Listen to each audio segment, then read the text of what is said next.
Dengan penuh hormat, majlis mempersilakan Ustaz Muhammad Nur Salami bin Haji Masri daripada Masjid Putra Mansara untuk memimpin bacaan doa.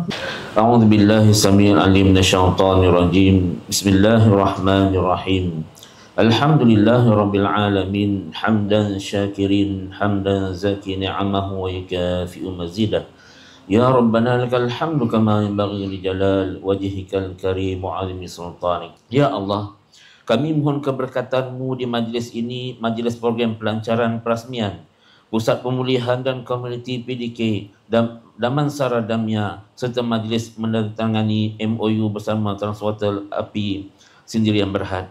Semoga usaha ini mendapat keredaan-Mu dan menjadi asbab untuk kemajuan, kesejahteraan serta manfaat kepada masyarakat sekeliling, khususnya golongan istimewa yang memerlukan perhatian dan kasih sayang. Ya Allah, berkatilah segala usaha kami dan perkasakanlah pusat pemulihan dalam komuniti ini sebagai tempat pendidikan, pemulihan dan pembangunan insan yang holistik. Limpahkanlah kepada kami, Ya Allah, ilham, kebijaksanaan serta kekuatan untuk melaksanakan tanggungjawab dengan penuh amanah dan ihsan.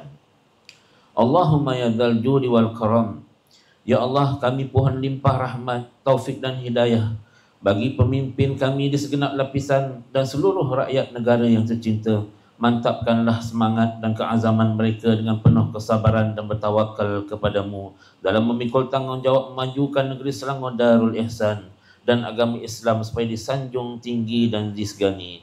Allahumma ya daimal ihsan. Ya Allah, Engkau lindungilah dan peliharalah raja kami yang kami sayangi, Duli Yang Maha Mulia Sultan Selangor, Sultan Syarafuddin Idris Shah Al-Haj, Ibni Almarhum Sultan Salahuddin Abdul Aziz Shah Al-Haj, dan Duli Yang Maha Mulia Tengku Permaisuri Selangor, Tengku Permaisuri Hajah Nur Rashikin. Semoga dilanjutkan usia baginda berdua dalam keadaan sihat wal afiat, mendapat taufik dan hidayah serta iman dan takwa, agar bertambah mulia lagi berdaulat memerintah negeri Selangor Darul Ihsan dengan sempurna, adil dan saksama, beroleh berkah di dunia dan di akhirat.